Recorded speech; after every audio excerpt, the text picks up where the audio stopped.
अस्सलामु अलैकुम वरहमतुल्लाहि वबरकातुहू। दोस्तों, अमेरिका में अभी जो हालात चल रहे हैं आपको मालूम है, चारों तरफ आग ही आग है। कई एकड़ में आग फैली हुई है। सब मशीनरी सब नाकाम हो चुकी है। उसके बारे में एक मौलाना ने बहुत ज़बरदस्त बातें कही है जो सुनने के लायक है। इस वीडियो के ऊपर अगर आपने क्लिक किया है तो ये वीडियो मुकम्मल सुन के जाना। सिर्फ चंद मिनट का वीडियो है, लेकिन आपके इल्म में बहुत इजाफा होगा। दोस्तों, जो अपने ताकत पर घमंड कर रहे थे, तकब्बुर कर रहे थे, उनकी घमंड और तकब्बुर कैसे चकनाचूर हुई है आप इस वीडियो के अंदर देखेंगे। आइए पहले उस मौलाना का बयान सुनते हैं, फिर उसके बाद हम कुछ तफसीरा करेंगे, वो ज़रूर सुनना। इस वीडियो को ज़्यादा से ज़्यादा लोगों तक शेयर करें ताकि लोगों को पता चले। आइए वीडियो की तरफ चलते हैं। पहले मौलाना ने क्या कहा है वो सुनते हैं। वो अमेरिका जो अपनी मिसाइलों पे इतराता फिरता था, वो अमेरिका जो बम बारूद पे इतराता फिरता था, धमकियां देता था, तबाह कर दूंगा, तुम्हारा मुल्क जला दूंगा।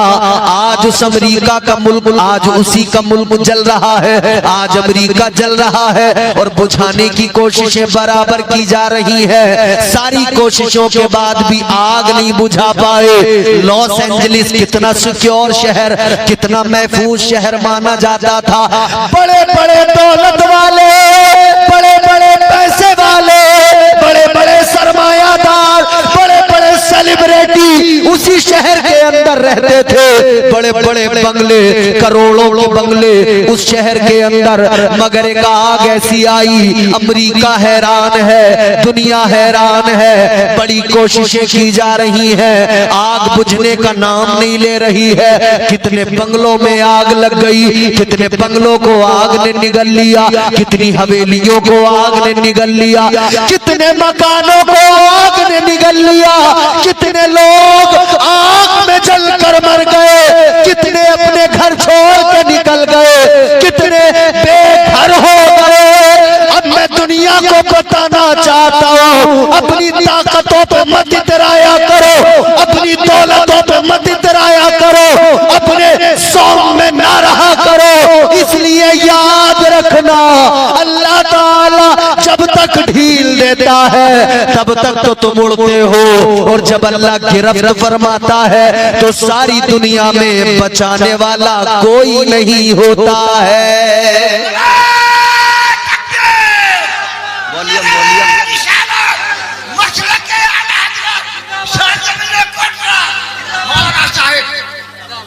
आपने न्यूज देखी होगी ना, खूब आजकल न्यूज आप देख रहे हो। एक पूरा शहर है, जी जी, एक बड़ा खूबसूरत शहर लॉस एंजलिस आज जल रहा है। मगर यहां पर एक जुमला अर्ज करना चाहता हूं। अमेरिका के अंदर ही एक अखबार ने खबर छापी, एक अखबार ने खबर छापी। नौजवानों इधर सुनो, मेरी तरफ देखो, अब मैं काम की बात कर रहा हूं। अमेरिका के अंदर ही एक अखबार ने खबर छापी, और उस खबर का मफहूम क्या है? उस खबर का मफहूम ये है, मेरे घर को जलाने आया है, मेरे घर को जलाने आया है। मेरे घर को जलाकर खुश हो रहे थे ना, मेरे घर को जलाने में मजा आ रहा था ना, मगर ये आग अब तेरे घर तक पहुंच गई है। याद रखना मेरे अजीजों, आज दुनिया में आवाजें उठने लगी। एक शहर पर बड़े बम गिराए गए, एक शहर पर, एक मुल्क पर बहुत बारूद गिराया गया। आज भी सोशल मीडिया पर देखो, इमारतें मिस्मार कर दी गई, बच्चों की सिसकियां आज भी इन कानों में गूंज रही हैं। आज भी जहां बम बारूद गिराए गए, वहां की खवातीन आज भी रो रही हैं। 4-4 बच्चे, 2-2, 3-3 बच्चे, उनके शोहर बम गिरा, बिल्डिंग नीचे गिरी, सब कुछ मलबे में दबकर खत्म हो गया। घर भी गया, शोहर भी गया, बच्चा भी गया, सब गया। जब वो कमजोर लोग बम बारूद की आग में जल रहे थे तो लोग उन्हें फंडिंग कर रहे थे। ये सुपर पावर फंडिंग कर रहा था। जब कमजोर को मारा जा रहा था तब तक फंडिंग की जा रही थी। मगर याद रखना, कमजोर के दिल से जब आह निकलती है वो आह बर्बाद कर देती है। दिल से जो आह निकलती है असर रखती है, पर नहीं ताकत परवाज मगर रखती है। न जाने किसकी आह ऐसी थी जो आसमान को पहुंची, बाबे इजाबत को टकरा गई। आज उस आह ने सुपर पावर को जलाकर खाक कर दिया। आज उस आह ने सबसे खूबसूरत शहर को जला दिया। अल्लाह अकबर। अगर लोग अब भी सबक हासिल न करें तो कब सबक हासिल करेंगे? और ये भी सुन लो, ये कयामत की निशानियां हैं। अब धीरे धीरे वक्त गुजरता जा रहा है और हम कयामत के करीब पहुंचते जा रहे हैं। अजीजा ने गिरामी उल कद्र, याद रखना, जब आदमी इख्तिदार के नशे में अंधा हो जाए, जब आदमी दौलत के नशे में अंधा हो जाए और अपने आप को वक्त का फिरौन समझने लगे, अपने आप को वक्त का कारून समझने लगे, तो याद रखना परवरदिगारे आलम की पकड़ बड़ी सख्त है। और वो मुहावरा है, अल्लाह ताला की लाठी में आवाज नहीं होती। इसका मतलब ये है अल्लाह ताला की गिरफ्त इतनी खतरनाक है, कब गिरफ्त फरमा ले पता नहीं होता है। याद रखना, ऐ मेरी कौम के नौजवानों बुजुर्गों, अल्लाह अगर ताकत दे घमंडी मत बन जाना। अल्लाह अगर ताकत दे, दौलत दे, इख्तिदार दे, मनसब दे, तो आप घमंडी मत बन जाना, गुरूर मत करने लगना। वरना याद रखना, किसी ने कहा है तू किसी और से न हारेगा, तू किसी और से न हारेगा, तुझको तेरा गुरूर मारेगा। सुभान अल्लाह, सुभान अल्लाह। बेशक, बिल्कुल इंसान का गुरूर से तबाह कर देता है। सिर्फ दौलत हासिल कर लेने को कामयाबी समझने वालों, सिर्फ इख्तिदार हासिल कर लेने को कामयाबी समझने वालों, याद रखना, सिर्फ दौलत का हासिल कर लेना कामयाबी नहीं। अच्छा बंगला बना लेना कामयाबी नहीं। जमीनें खरीद लेना कामयाबी नहीं। तो कामयाबी क्या है? आओ कुरान से मालूम करो। पहले कुरान सुनिए। कुरान मिजाज देता है, फिक्र देता है। कुरान सुने, पढ़ें। और एक बात और सुन लो मेरी, हम लोग जो आज बुराइयों के और गुनाहों के दलदल में फंसे हैं, जानते हो वजह क्या है? हमने कुरान पढ़ना भी छोड़ दिया, कुरान समझना भी छोड़ दिया। नाते मुस्तफा सल्लल्लाहु ताला अलैहि वसल्लम पढ़ना हजरत हसन बिन साबित की सुन्नत भी है। मेरे नबी पसंद फरमाते थे, खुश होते थे। ये हमारे लिए इबादत भी है। मगर याद रखना, सिर्फ नात पर झूम कर आप अपने आप को कामिल मोमिन नहीं बना सकते। हाँ यकीनन नात ईमान को तकवीयत देती है। हाँ यकीनन नाते मुस्तफा से रूहों को ताजगी मिलती है। मगर इतना जरूर याद रखना, अल्लाह का कलाम वो है जो ज़ाब्ते हयात अता करता है। अल्लाह का कुरान वो है जो जिंदगी जीने का सलीका अता करता है। अगर आप कुरान को छोड़ रहे हैं, कुरान को पढ़ना बंद कर रहे हैं, तो याद रखना, न घर में खैर और बरकत आएगी और न जिंदगी में सुकून आएगा, न आराम आएगा, न जिंदगी खुशगवार बन पाएगी। अगर खुद को खुशगवार जिंदगी देना चाहते हो, अगर अपनी जिंदगी को संवारना चाहते हो, तो याद रहे कुरान से कभी दूर ना होना, कुरान की हमेशा तिलावत करते रहना। कुरान को पढ़िए, सुनिए। अल्लाह का कलाम क्या फरमाया परवरदिगार ने। अब मैं कुरान सुनाता हूं, जरा आप दिल लगा के बोलें सुभान अल्लाह, और जोर से बोलें सुभान अल्लाह।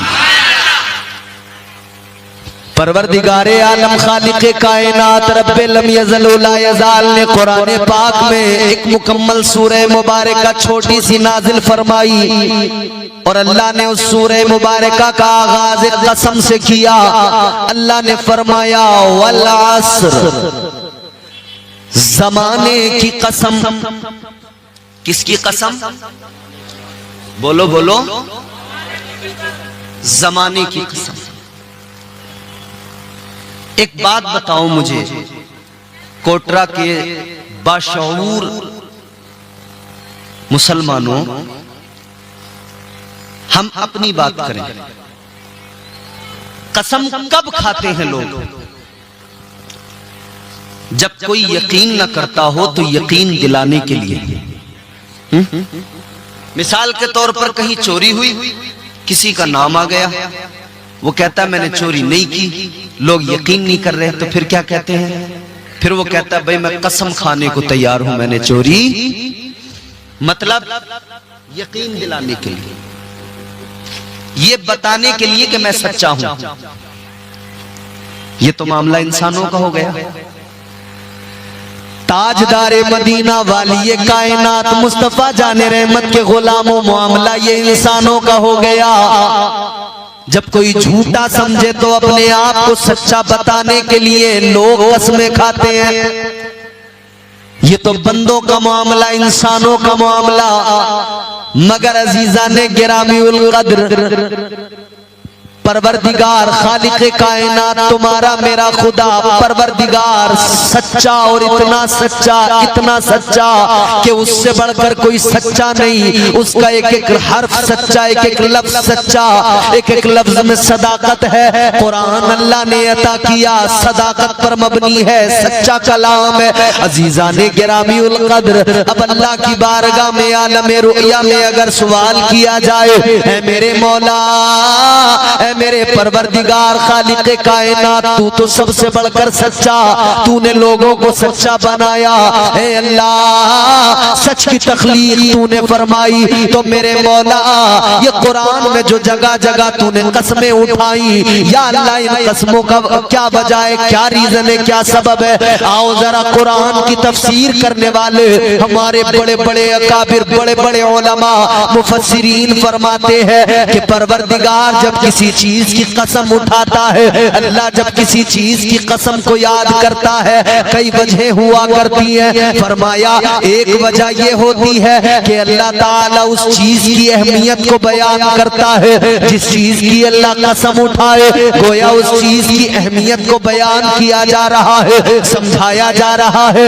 ये कितनी अहम चीज है कि अल्लाह ने इसका इंतखाब किया और इसकी कसम को उठाया। अब जरा गौर करना, अल्लाह के कलाम की फसाहत और बलागत तो देखो। परवरदिगारे आलम ने ज़माने की कसम उठाई। अब यहाँ पर सवाल ये पैदा होता है, अल्लाह ने ज़माने की कसम याद की, ये कौन सा ज़माना है जिसकी कसम अल्लाह ने याद की? ये कौन सा ज़माना है जिसकी कसम अल्लाह ने उठाई? तो मेरे अजीजों, एक बात याद रखना, यूं तो सारे ज़माने मेरे हुजूर के हैं, यूं तो सारे ज़माने तो महबूबे खुदा के हैं, मगर वो ज़माना जिस ज़माने के अंदर जाहिरी इंसानी बशरी लिबास में मेरे आका दुनिया में तशरीफ लाए और मेरे मुस्तफा ने जाहिरी अपनी 63 साला जिंदगी गुजारी, वो ज़माना कि जब मेरे आका जाहिरी हयात के साथ मक्के की गलियों में चलते थे, वो ज़माना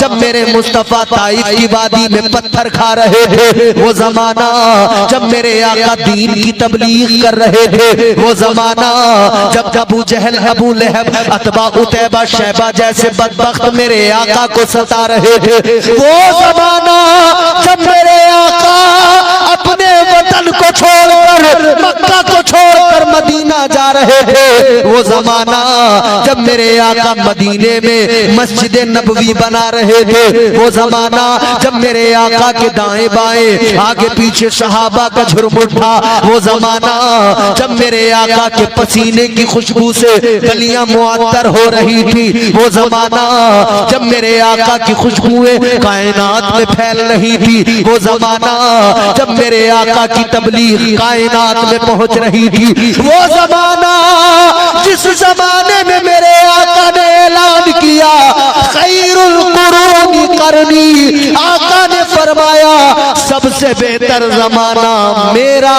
जमाना है। सुभान अल्लाह बेशक। आका ने ऐलान किया सबसे बेहतर जमाना किसका?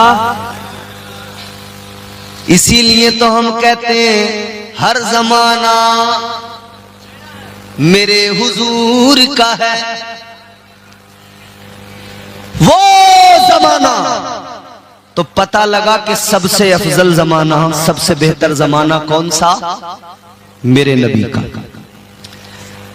तो मुफस्सिरीन बयान फरमाते हैं अल्लाह ताला ने जिस जमाने की कसम को याद किया वो कोई और जमाना नहीं, वो मेरे हुजूर का जमाना है,